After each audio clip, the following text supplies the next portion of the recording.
hoy estamos con... La verdad que no sé, ojalá que me salga todo bien, porque estoy con una persona que admiro muchísimo desde que un poco mis oídos se acomodaron a lo que él tiene para ofrecer.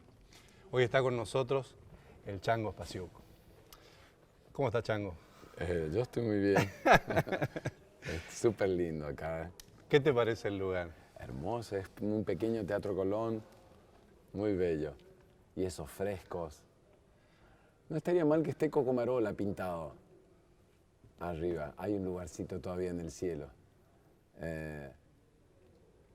Estoy muy Siempre bello. lo traes, ¿no? Sí, arquetípicamente es una figura, wow, muy poderosa. Muy poderosa.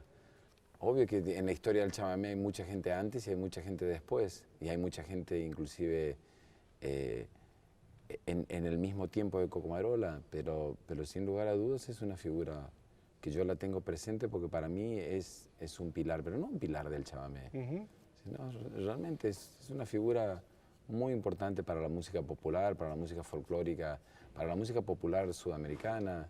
Es un gran compositor, sus melodías son bellísimas. Uno puede tomar las melodías de Cocomarola y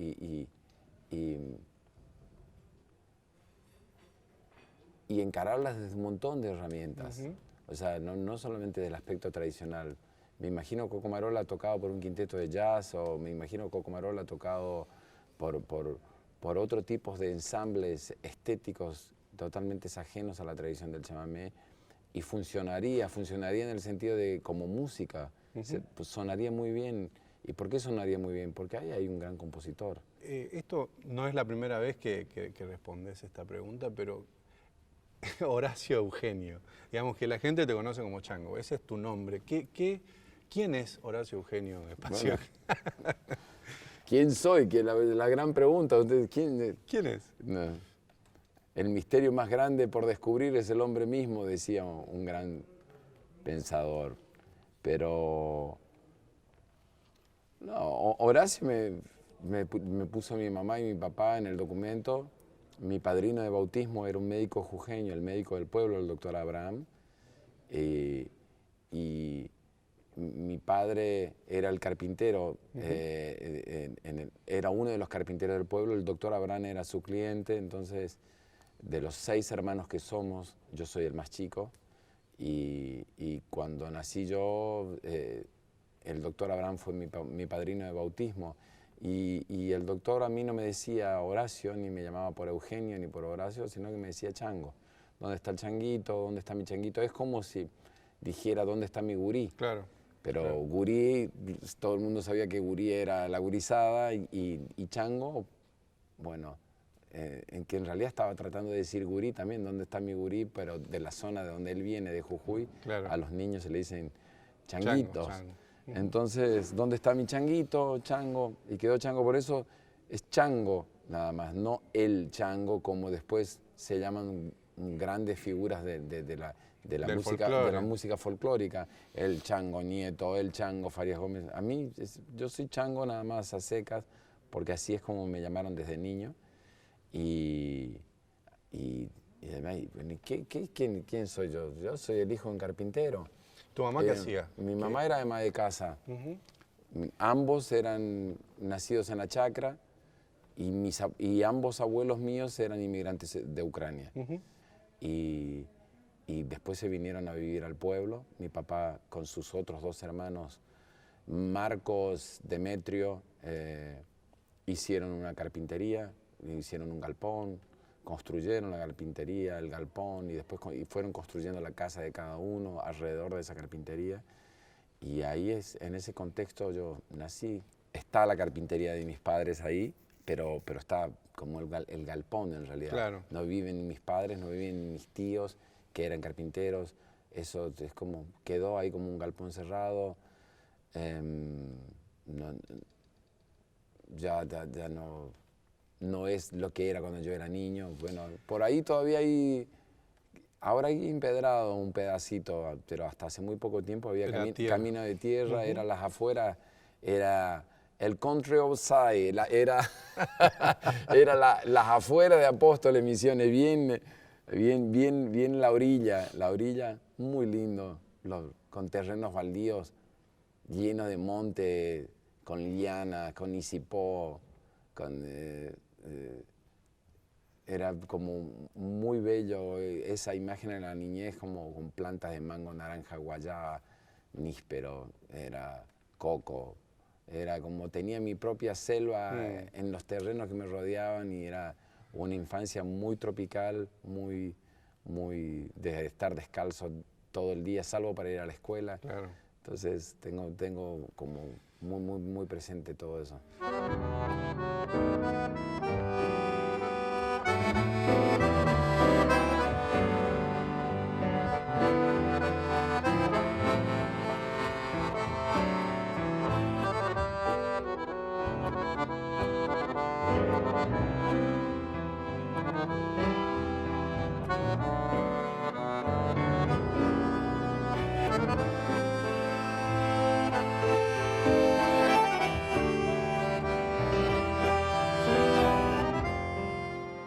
De hecho, vos hiciste como un largo camino y ya entrando a tu música, hiciste como y en lo que sos, digamos, en lo que uno advierte, de lo que escucha, de lo que ve.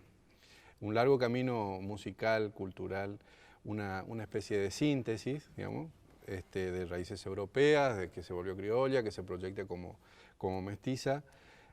Digamos que el Chango Espasiuk es como la personificación de un sincretismo, y esto me lo permito, ¿no? De alto vuelo, lírico y técnico. Ahora, ¿vos qué pensás, vos qué pensás de eso, digamos? ¿Cómo definirías vos tu propio devenir, digamos? Es como, qué sé yo, siempre me resuenan las palabras de Atahualpa: no entiendo mi rodar por el mundo, sino de hallar la sombra que el corazón ansía. Tal vez lo encuentre en un acorde profundo como un llanto, tal vez. Entonces, ¿por qué uno es músico? ¿Por qué me llama la música? ¿Cuál es el interés? ¿Por qué a un niño de 10 años le interesa el acordeón y no otro instrumento? De hecho, en mi casa habían violines. Mi papá tocaba el violín como un carpintero, pero tocaba el violín. ¿Y por qué? Entonces, ¿por qué esa atracción? ¿Y por qué esa atracción por el sonido? Por supuesto que el sonido del acordeón de mi infancia era sonido de chamamé, de shotis, de polka, era una mezcla entre Isaac Abitbol y los Cuatro Haces, y Luis Ángel Monzón y Blasito Martínez Riera. Pero, ¿por qué?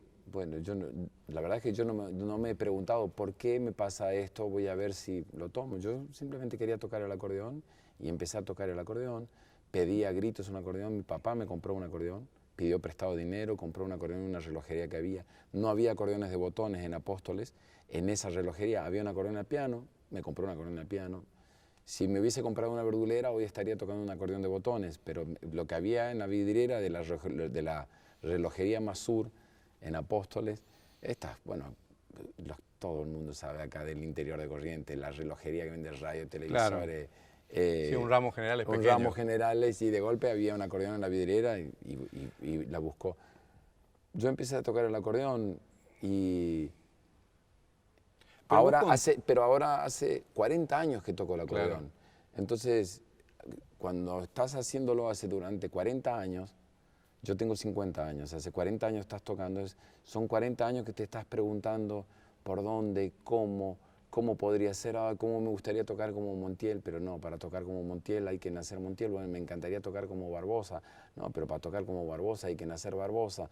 Entonces, cuando uno se encuentra con la limitación de no poder hacer el cómo le gustaría, se abre una oportunidad de tocar como uno podría tocar, y entonces ahí aparecen aspectos que son de uno y que no son de nadie más, y encontrarte con tu propia limitación es encontrarte con tu propio sonido, o por lo menos hay una oportunidad de profundizar en algo que en el mañana podría ser tu propio sonido. Entonces, ese devenir mío al donde estoy parado ahora, son 40 años de eso, no solamente de tocar, sino de alimentar ese que se pregunta, ¿qué es? ¿Por qué es esto? y podría ser mejor, y cómo lo podría hacer mejor, y solamente tendría que estudiar música, ¿qué podría leer? ¿Cómo me podría cultivar? ¿Cómo podría ampliar? ¿Qué es realmente ser un músico? De hecho, en el concepto, ¿no? El concepto del estudio me parece que está ahí hace 40 años, como Sí. decir, porque tu papá, vos lo definiste alguna vez como tosco, poco afecto por ahí al afecto, gringo, Sí, carpintero. muy parco de la Exacto. chacra. Pero sin embargo te permitió el acordeón, es decir, te permitió la música con una condición, me imagino, ¿no? Que la estudies. La disciplina. Claro. Entonces me parece que hay ahí ya un mojón allá lejos donde hay un concepto de, como si lo haces, hacelo bien, ¿no? Mi casa era muy simple, muy sencilla, no había hambre, pero sí hambre en el sentido de que no sobraba absolutamente nada. Entonces, si ibas a hacer algo, lo hacías como total. Y entonces yo lo empecé a hacer total. Y además con una cierta empatía de lo que me rodeaba. O sea, yo tenía 10, 11 años, pero sabía que mi papá no tenía el dinero para comprar eso, era consciente de eso. O sea, no pensaba que me merecía ese acordeón y muchas más solamente por querer tocar. Sabía que eso costaba y de hecho dinero que ganaba, sea en una kermés, en un cumpleaños, en un casamiento, en un pequeño baile, sea lo que sea, yo sabía que eso tenía que volver para devolver eso, Claro. o sabía que eso tenía que volver para comprar algo mejor y así mis 3 primeros acordeones, mientras yo vivía en la casa con mis padres y hacía la escuela secundaria, yo era consciente y tenía una cierta empatía de todos esos aspectos de la economía doméstica. Sin embargo, vos decís que la música te salva, ¿no? Y que esto te acompaña desde siempre en la búsqueda. ¿De qué te salva la música? No es a salvo ni económicamente, ni tener asegurado un lugar de confort desde el cual no te quieres mover, sino a salvo en el sentido de que la música te lleva a un saboreo de un estado interior que te ayuda a resignificar todos los demás acontecimientos de tu vida. Entonces, algo que uno podría decir, algo parecido a la paz, sentir como una cierta calma. Y entonces, esa cierta calma no hace de que desaparezca el caos alrededor de tuyo, Pero te da ni una los tregua. problemas. Pero te da una claridad. Te da una claridad, o sea, todo puede ser bastante caótico, pero yo estoy acá. Tengo la sensibilidad de sentir el sonido, la capacidad de poder intentar y de llevar adelante un pequeño proyecto y de que eso suene y de poder expresarlo y de que haya gente considerada que quiera formar parte de ese espacio en el cual recibe eso que estás haciendo. Bueno, eso ya es muchísimo como para agradecer.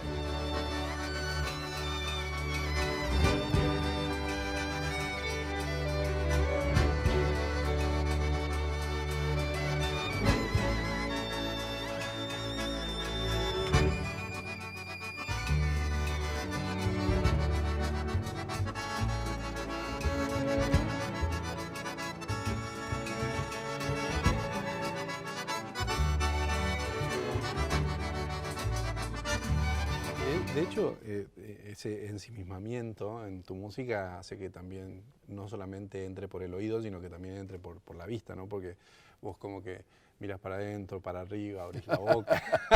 Sí, yo ni sé cómo, o sea, es lo que me pasa a mí con la música, pero cuando usted ve un chamamecero, se tuerce arriba de la silla, se tuerce porque hay que hacerlo, no, se tuerce porque la música te moviliza en ese sentido. Decías imagen y sabor, ¿no? Sí. La música ahí hay imagen y sabor. Y una vez en una entrevista dijiste, además yendo al chamamé, particularmente, el chamamé es comida, ¿no? ¿Cómo se come el chamamé hoy? ¿Qué gusto tiene el Usted chamamé? quiere que yo lleve todo a palabras. Uno trata de decir con palabras algo que no se puede decir con palabras, pero yo torpemente trato de usar el lenguaje para hablar de algo que no se puede hablar. O sea, cuando uno trata de hablar de la música es como que si querés hablar conceptualmente siempre te quedás, o analizar conceptualmente siempre te quedás en la superficie de la música, porque la música es una experiencia.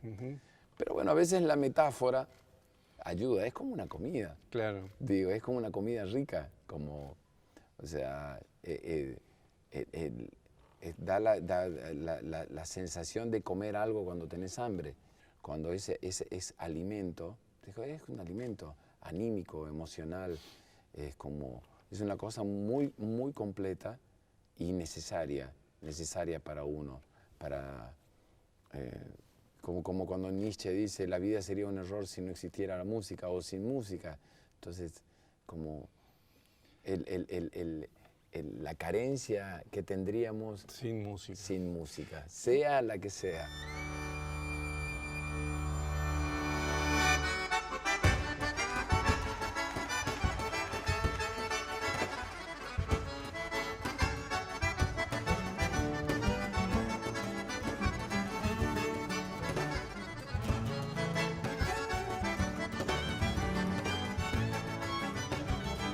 Cuando vos escribís, ¿en qué pensás?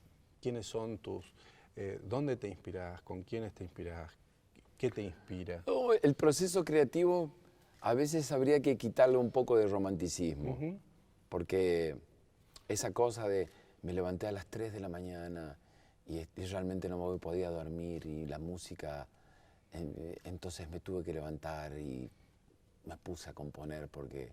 Sí, hay más trabajo de lo que parece, decir vos. No, o sea, no quiero ser como maleducado con alguien que le pase...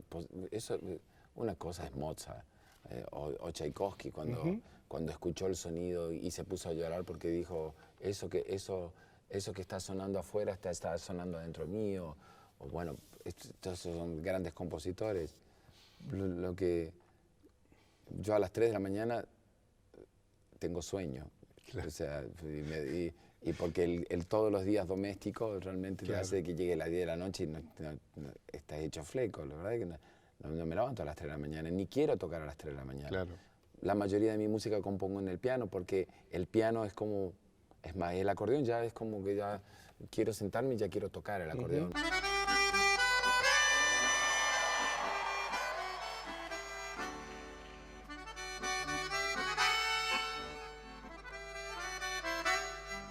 Pero con el piano es como garabatear en un papel en blanco. Entonces, y busco acordes.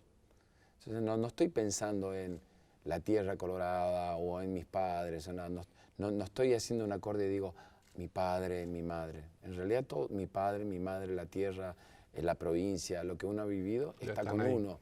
Está, no hay que convocarlo, porque eso está, vayas a donde vayas. Entonces, mi proceso creativo es... Cuando encuentro momentos que no estoy tan disperso, me gusta como buscar esas ideas y armo acordes. Lástima que no hay un piano, pero por ejemplo mostraría como un acorde y a lo mejor encuentro una pequeña idea ahí que después la voy a retomar más adelante y la voy a retomar más adelante. No es que agarro y compongo una canción de punta a punta. Vos naciste en Apóstoles, sos pescador del Chimiray. Sí, totalmente.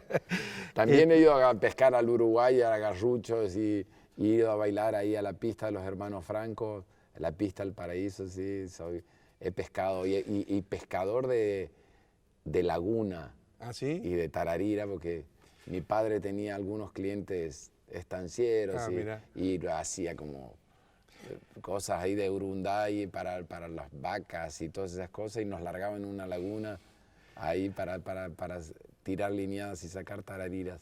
Decías descendiente de ucranianos, de gente de europeos pobres que vinieron a hacer la América y muchas veces no alcanzaron más que a ver campo arrasado, ¿no? Exactamente, sí, buena imagen esa. ¿Qué te pasa con eso, digamos? ¿Te queda alguna deuda con ese pasado que quijotescamente uno pretende curar o están todas curadas esas deudas? No. Uno podría hacer una cosa, podría hacer otra, pero a mí no me genera conflicto el lugar donde nací y todas estas cosas. O sea, no es que digo, me hubiese gustado otra cosa. Claro. No. Seguime y corregime, ¿no? Pero seguime este razonamiento. Es decir, en términos antropológicos, podríamos decir que el chamamé es un sonido de síntesis, ¿no? De ese sincretismo, el chamamé obtiene formas polirrítmicas, complejas. En términos técnicos, o de registro musical, no sé muy bien cómo sería, el chamamé se estructura en tono y dominante, te escuché decir alguna vez, corregime, y en términos líricos es un tejido, y esto como forma me parece muy poderoso, es un tejido sonoro asociado al paisaje, muy fuertemente asociado al paisaje, y sumado todo eso adquiere una hermosísima complejidad que termina en lo que conocemos como chamamé, y que esto se engancha con lo que decías antes, una música que por desconocimiento, por ignorancia de cierta gente, es como que ha sido tenida de menos, ¿no? Tenida en un rincón. ¿Crees que hay en estos años hay como una venganza, digamos, un devenir glorioso de la música que se está reivindicando? Lo que dice usted es como un análisis, un pequeño análisis que plantea como la formación de cualquier tipo de música folclórica. Y el chamamé es una de ellas, en la cual convergen muchos elementos, lo barroco, los jesuitas, los pueblos originarios, lo criollo, el inmigrante que trae el acordeón. Es como, son un montón de texturas que se van sumando a lo largo del tiempo y que después empieza como a condensar eso y a definir, y con grandes artistas, con grandes compositores. Y por eso decía lo de Coco Marola, y de golpe esa generación y esos músicos contemporáneos a Coco Marola, como Montiel, como Isaco, como Blas Martínez Riera o como Tarragó, y muchos más, de golpe empiezan a definir esos elementos y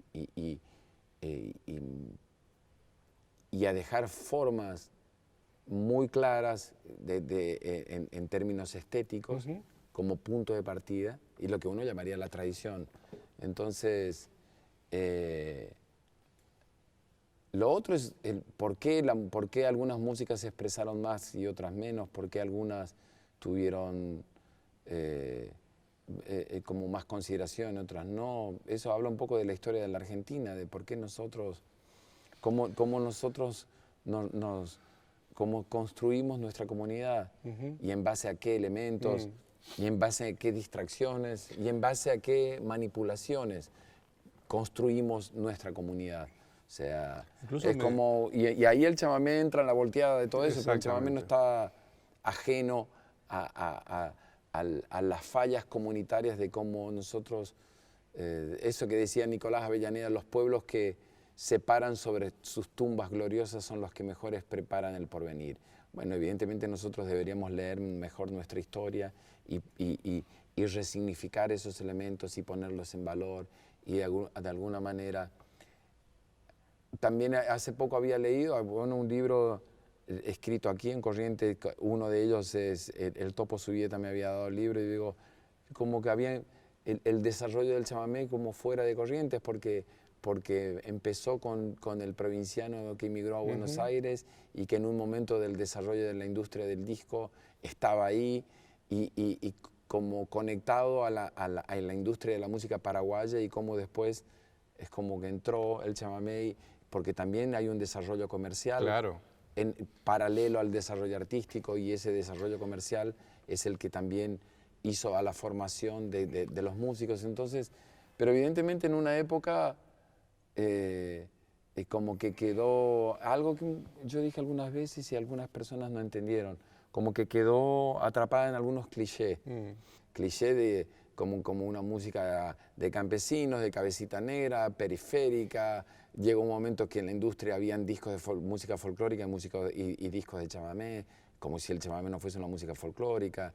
O sea, todo como de una ignorancia, pero cliché que hasta el mismo Ernesto Montiel quiso correrse. ¿Por qué se vestía como se vestía? Ves una tapa de disco de Ernesto Montiel, es una pulcritud. Yo soy un mamarracho de cómo estoy vestido al lado de él. Su pelo peinado a la gomina, perfecto, Coco Marola con saco, con corbata, grababan con camisa, con corbata, con una delicadeza, tratando de correrse del cliché. Claro. Tratando de decir, señores, esta esto música, es serio. Esto va en serio. Claro. Pero evidentemente nosotros comunitariamente es medio es como que no